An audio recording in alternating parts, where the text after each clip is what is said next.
یوې نقطې بدرنګ شي خو حسن یوې نقطې بدرنګ شي په دې ټکي ته خو سوچو ستر کورونه یوې ښځې لاسه ړنګ شي سبحان الله خو حسن په یوې نقطې بدرنګ شي ستر کورونه یوې ښځې لاسه ړنګ شي دا ټکي جناب په سیکل د خو اصلو ما غلطېږه خرو وصله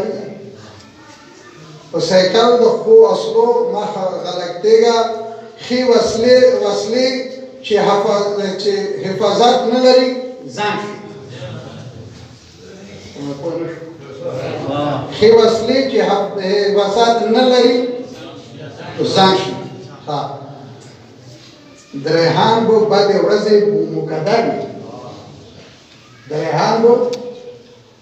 بدې ورځې مقدر وي کله دا کیدای شي چې پیش پړانګ شي